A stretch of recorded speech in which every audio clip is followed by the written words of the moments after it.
आप देख रहे हैं जी के जॉब एग्जाम यूट्यूब चैनल। तो चलिए शुरू करते हैं आज का सेशन को। तो वीडियो को पूरा जरूर देखिएगा क्योंकि एक एक प्रश्न बहुत ही महत्वपूर्ण है आपके एग्जाम के दृष्टिकोण से, और यहाँ से प्रश्न आपको अपने एग्जाम में देखने को जरूर मिलेंगे। तो पहला प्रश्न है, संविधान का 74वां संविधान संशोधन किससे संबंधित है? जी हाँ, भारतीय संविधान का 74वां संविधान संशोधन निम्नलिखित में से किन से संबंधित है? तो शहरी स्थानीय स्वशासन से संबंधित है संविधान का 74वां संविधान संशोधन। तो इसका सही जवाब हो जाएगा ऑप्शन नंबर बी। और 74वां संविधान संशोधन 1 जून 1993 को लागू हुआ था, ये भी आप याद रखिएगा। 2 नंबर प्रश्न है, 2019 में भारत का पहला लोकपाल किसे नियुक्त किया गया था? जी हाँ, 2019 में भारत का पहला लोकपाल निम्नलिखित में से किसे नियुक्त किया गया था? तो न्यायमूर्ति पिनाकी चंद्र घोष को 2019 में भारत का पहला लोकपाल नियुक्त किया गया था। तो इसका सही जवाब हो जाएगा ऑप्शन नंबर डी।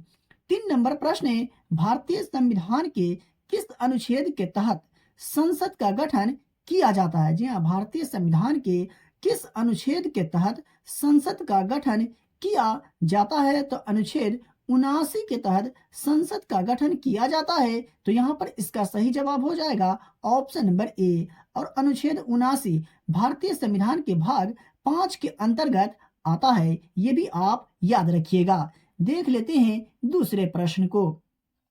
4 नंबर प्रश्न है, मूल कर्तव्यों का उल्लेख संविधान में कब किया गया? जी हाँ, मूल कर्तव्यों का उल्लेख भारतीय संविधान में कब किया गया? तो 42वें संविधान संशोधन में मूल कर्तव्यों का उल्लेख किया गया भारतीय संविधान में। तो इसका सही जवाब हो जाएगा ऑप्शन नंबर सी। और मूल कर्तव्य संविधान के भाग 4 के ए में दिए गए हैं। देख लेते हैं दूसरे प्रश्न को। 5 नंबर प्रश्न है, जनसंख्या नियंत्रण और परिवार नियोजन भारतीय संविधान की कौन सी सूची में है? जी हाँ, जनसंख्या नियंत्रण और परिवार नियोजन भारतीय संविधान की कौन सी सूची में है? तो समवर्ती सूची में है। तो यहाँ पर इसका सही जवाब हो जाएगा ऑप्शन नंबर सी। और 7वीं अनुसूची के तहत 3 सूचियां शामिल है, संघ सूची, राज्य सूची और समवर्ती सूची। तो ये भी आपको याद रखना है। डियर स्टूडेंट, आप यहाँ तक आ गए, इसका मतलब आपको आज का क्लास का वीडियो पसंद आ रहा है। तो प्लीज आप वीडियो को लाइक जरूर कर दीजिएगा। और चैनल पर पहली बार विजिट कर रहे हैं या हमारा वीडियो आप तक पहली बार पहुंचा है तो चैनल को भी सब्सक्राइब करके बेल आइकन को प्रेस करके ऑल नोटिफिकेशन पे कर लीजिएगा, क्योंकि यहाँ आपको मोस्ट वीवीआई प्रश्न बताए जाते हैं, पढ़ाए जाते हैं, और यहाँ से प्रश्न आपको अपने एग्जाम में देखने को जरूर मिलेंगे। और डेली के क्लास के वीडियो का जो पीडीएफ होता है आपको फ्री में दिया जाता है। 6 नंबर प्रश्न है, लॉर्ड कर्नवालिस का मकबरा किस राज्य में स्थित है? जी हाँ, लॉर्ड कर्नवालिस का मकबरा निम्नलिखित में से कौन से राज्य में स्थित है? तो उत्तर प्रदेश राज्य में स्थित है। तो इसका सही जवाब हो जाएगा ऑप्शन नंबर ए। और भू राजस्व के अस्थायी बंदोबस्त की शुरुआत किसने की थी? तो लॉर्ड कर्नवालिस ने। ये भी आप याद रखिएगा। 7 नंबर प्रश्न है, महमूद गजनवी द्वारा भारत में अंतिम आक्रमण कौन सा है? जी हाँ, महमूद गजनवी द्वारा भारत में अंतिम आक्रमण निम्नलिखित में से कौन सा है? तो जाटों पर हमला जो है महमूद गजनवी द्वारा भारत में अंतिम आक्रमण है। तो यहाँ पर इसका सही जवाब हो जाएगा ऑप्शन नंबर बी। और महमूद गजनवी वंश के संस्थापक सुबुक्तगीन का पुत्र था कौन? महमूद गजनवी। ये भी आप याद रखिएगा। बात करें 8 नंबर प्रश्न का, तो किसके खिलाफ 20 सितंबर 1932 को महात्मा गांधी ने यरवदा जेल में आमरण अनशन शुरू किया था? जी हाँ, निम्नलिखित में से किसके खिलाफ 20 सितंबर 1932 को महात्मा गांधी ने यरवदा जेल में आमरण अनशन शुरू किया था? तो इसका सही जवाब हो जाएगा option number C. Ramsay MacDonald का सांप्रदायिक पुरस्कार के खिलाफ महात्मा गांधी ने 20 सितंबर 1932 को यरवदा जेल में आमरण अनशन शुरू किया था। चलिए देखते हैं दूसरे प्रश्न को। 9 नंबर प्रश्न है, भारत छोड़ो आंदोलन की शुरुआत कब हुई थी? मैं आशा करता हूं कि इस प्रश्न का आंसर आपको जरूर याद होगा। नहीं याद है तो याद रखिएगा। तो इसका सही जवाब हो जाएगा ऑप्शन नंबर सी, अगस्त 1942 में भारत छोड़ो आंदोलन की शुरुआत की गई थी। और किनके द्वारा? तो महात्मा गांधी के द्वारा। ये भी आप याद रखिएगा। बात बात करें 10 नंबर प्रश्न का, तो मुंडा विद्रोह, जिसे उलगुलान विद्रोह के नाम से भी जाना जाता है, कि इसके नेता जो थे निम्नलिखित में से कौन थे? तो इसका सही जवाब हो जाएगा ऑप्शन नंबर बी, बिरसा जो था मुंडा विद्रोह के नेता थे। चलिए देख लेते हैं दूसरे प्रश्न को। 11 नंबर प्रश्न है, कौन सी जल संधि भारत और श्रीलंका को अलग करती है? जी हाँ, निम्नलिखित में से वो कौन सी जल संधि है जो भारत और श्रीलंका को अलग करती है? तो पाक जल संधि भारत और श्रीलंका को अलग करती है। तो यहाँ पर इसका सही जवाब हो जाएगा ऑप्शन नंबर डी। बात करिए 12 नंबर प्रश्न का, तो बिहार का सर्वोच्च शिखर निम्न में से कौन सा है? जी हाँ, बिहार का सर्वोच्च शिखर निम्न में से कौन सा है? तो सोमेश्वर जो है बिहार का सर्वोच्च शिखर है। तो यहाँ पर इसका सही जवाब हो जाएगा ऑप्शन नंबर सी। और सोमेश्वर का किला जो है बिहार का सर्वोच्च शिखर है और यह चंपारण जिले के पश्चिम में स्थित है। चलिए देखते हैं दूसरे प्रश्न को। 13 नंबर प्रश्न है, गांधी सागर, जवाहर सागर तथा राणा प्रताप सागर बांध जो है किस नदी पर निर्मित है? जी हाँ, गांधी सागर, जवाहर सागर तथा राणा प्रताप सागर बांध जो है निम्नलिखित में से कौन सी नदी पर निर्मित है? तो चंबल नदी पर निर्मित है। तो यहाँ पर इसका सही जवाब हो जाएगा ऑप्शन नंबर सी। तो यहाँ से आपका 3 प्रश्न कवर हो रहे हैं। एक तो ये कि गांधी सागर कौन सी नदी पर निर्मित है? तो चंबल नदी पर। दूसरा आपसे ये पूछा जा सकता है कि जवाहर सागर बांध कौन सी नदी पर निर्मित है? तो चंबल। और तीसरा आपसे ये पूछा जा सकता है कि राणा प्रताप सागर बांध जो है कौन सी नदी पर स्थित है? तो चंबल नदी पर। और चौथा आपसे ये पूछा जा सकता है कि गांधी सागर, जवाहर सागर तथा राणा प्रताप सागर जो है कौन सी नदी पर निर्मित है? तो चंबल नदी पर निर्मित है। आई होप कि आपको समझ में आ गया होगा। 14 नंबर प्रश्न है, कोयना जल विद्युत परियोजना किस भारतीय राज्य में स्थित है? जी हाँ, कोयना जल विद्युत परियोजना निम्नलिखित में से कौन से भारतीय राज्य में स्थित है? तो महाराष्ट्र राज्य में स्थित है कोयना जल विद्युत परियोजना। ये आप याद रखिएगा क्योंकि ये प्रश्न जो है काफी बार एग्जाम में पूछा जा चुका है। तो इसका सही जवाब हो जाएगा ऑप्शन नंबर बी। और बात करें महाराष्ट्र के राजकीय पक्षी का, तो पीले पैरों वाला हरा कबूतर जो है महाराष्ट्र राज्य का राजकीय पक्षी है। चलिए देखते हैं दूसरे प्रश्न को। 15 नंबर प्रश्न है, भारत के किस राज्य में जाड़े के समय में वर्षा होती है? जी हाँ, भारत के किस राज्य में जाड़े के समय में वर्षा होती है? तो तमिलनाडु राज्य में जाड़े के समय में वर्षा होती है। तो यहाँ पर इसका सही जवाब हो जाएगा ऑप्शन नंबर सी। बात करें 16 नंबर प्रश्न का, तो पंडित बिरजू महाराज का संबंध जो है किस शास्त्रीय नृत्य से है? जहाँ पंडित बिरजू महाराज का संबंध निम्नलिखित में से किस शास्त्रीय नृत्य से है? तो इसका राइट आंसर हो जाएगा ऑप्शन नंबर बी, कथक से है। ये आप याद रखिएगा, काफी महत्वपूर्ण प्रश्न है, काफी बार एग्जाम में पूछा जा चुका है। और वह 13 साल की उम्र में एक नृत्य शिक्षक बन गए थे। कौन? पंडित बिरजू महाराज। चलिए देखते हैं दूसरे प्रश्न को। 17 नंबर प्रश्न है, द फ्यूचर ऑफ इंडिया नामक पुस्तक किसने लिखा है? जहाँ द फ्यूचर ऑफ इंडिया नामक पुस्तक निम्नलिखित में से किसने लिखा था? तो इसका राइट आंसर हो जाएगा option number C, Vimal Jalan the future of India नामक पुस्तक लिखे थे, जो भारतीय रिजर्व बैंक के पूर्व गवर्नर है। ये भी आप याद रखिएगा। देख लेते हैं दूसरे प्रश्न को। 18 नंबर प्रश्न है, एक अर्थव्यवस्था के भुगतान खाते का संतुलन डैश से संबंधित है? जी हाँ, एक अर्थव्यवस्था के भुगतान खाते का संतुलन निम्नलिखित में से किन से संबंधित है? तो विदेशी क्षेत्र से संबंधित है। तो इसका सही जवाब हो जाएगा ऑप्शन नंबर बी। और भुगतान संतुलन एक अर्थव्यवस्था के अंतर्राष्ट्रीय आर्थिक व्यवहार का सारांश देता है। चलिए देखते हैं दूसरे प्रश्न को।